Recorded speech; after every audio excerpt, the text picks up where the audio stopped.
أعوذ بالله من الشيطان الرجيم. بسم الله الرحمن الرحيم. وما خلقت الجن والإنس إلا ليعبدون ما أريد منهم من رزق وما أريد أن يطعمون إن الله هو الرزاق ذو القوة المتين. پیش خدمت ہے شرح کتاب التوحید لفضیلۃ الشیخ عبداللہ ناصر رحمانی حافظہ اللہ. ولهما عن عائشة رضي الله عنها أن رسول الله صلى الله عليه وسلم قال: أشد الناس عذابا يوم القيامة الذين يضاهئون بخلق الله. ولهما عن ابن عباس رضي الله عنهما سمعت رسول الله صلى الله عليه وسلم يقول: كل مصور في النار يجعل له بكل صورة صورها نفس يعذب بها في جهنم. ولهما عنه مرفوعا: من صور صورة في الدنيا كلف أن ينفخ فيها الروح وليس بنافخ.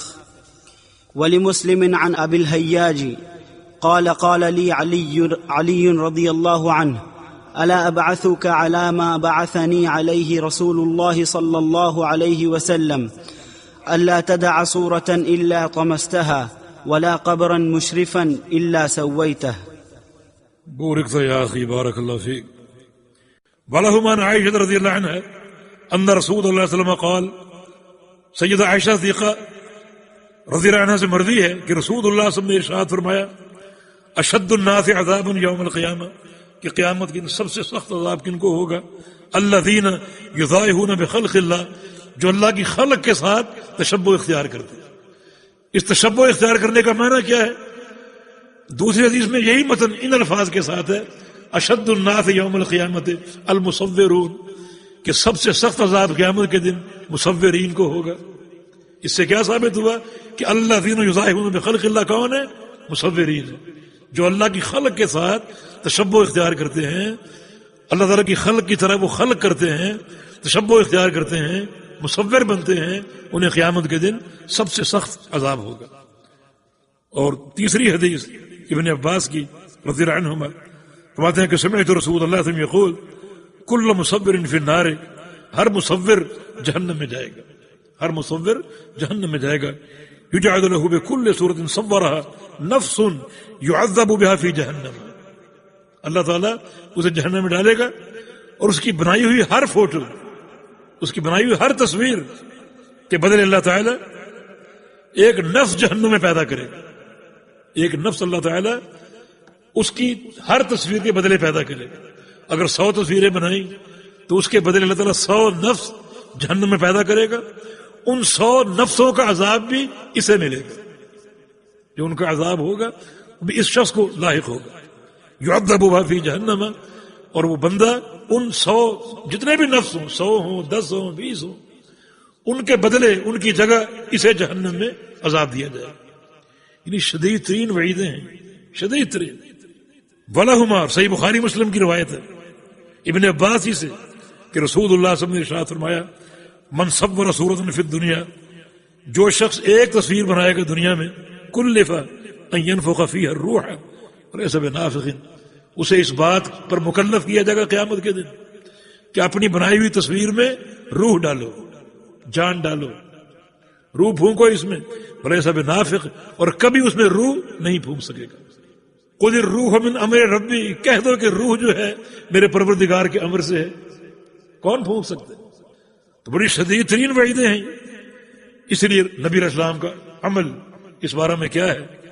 صحیح مسلم کی حدیث ابو الحیاج کی روایت سے فرماتے ہیں کہ مجھے علی بن ابی طالب رضی اللہ عنہ امیر المومنین نے فرمایا: الا ابعثک علی ما بعثنی الیہ رسول اللہ صلی اللہ علیہ وسلم، میں تمہیں کیوں نہ بھیجوں ایک ایسی مہم پر جس مہم پر مجھے اللہ کے نبی نے بھیجا تھا صلی اللہ علیہ وسلم.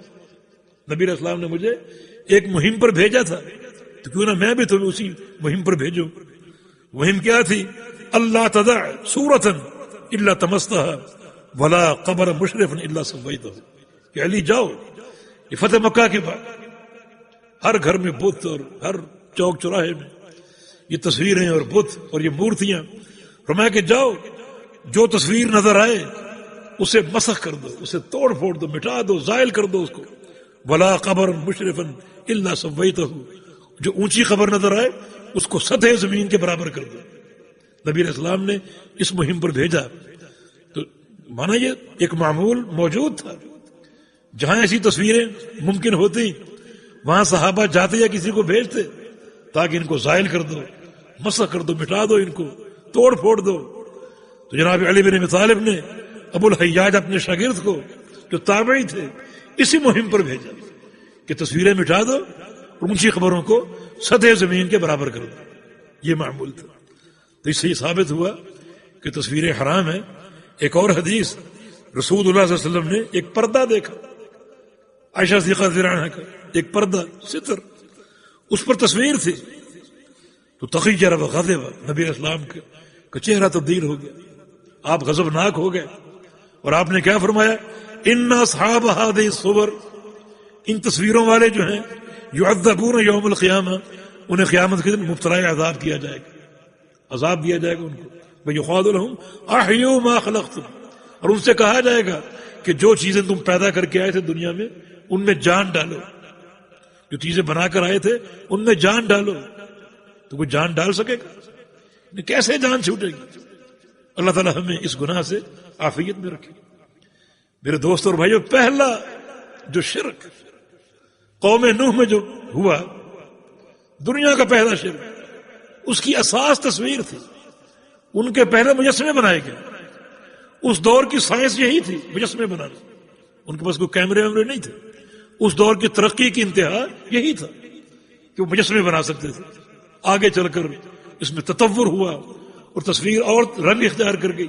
آگے چل کر کچھ اور ہوا، آگے چل کے کچھ اور ہوا، اور ہمارے پاس پتہ نہیں کیا کچھ ہوگا.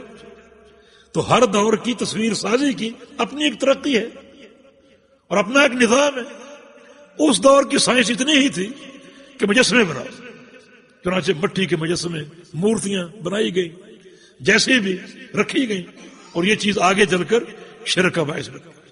اور میں کہتا ہوں کہ جو علماء یا نیک لوگ ہیں، صالحین ہیں، ان کی تصویر زیادہ خطرناک ہے بنسبت کسی فلمی ہیرو کے، کسی فلمی ہیروئن کی.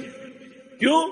اس لیے کہ ہیرو یا ہیروئن اس کی تصویر لوگ دیکھیں گے مگر تقدس کے ساتھ نہیں، کسی احترام کے ساتھ نہیں، وہ کوئی اور ہی رنگ ہوگا.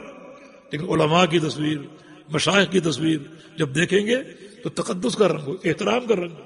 اور شیطان یہیں سے وار کرتا ہے. یہ تقدس پیدا کرتا ہے جو آہستہ آہستہ بڑھتا ہے، آہستہ آہستہ بڑھتا ہے، اور ان کی پوجا شروع ہو جاتی ہے اور غلو داخل ہو جاتا ہے. یہ زیادہ خطرناک ہے. تو ہمیں اس سے گریز کرنا چاہیے.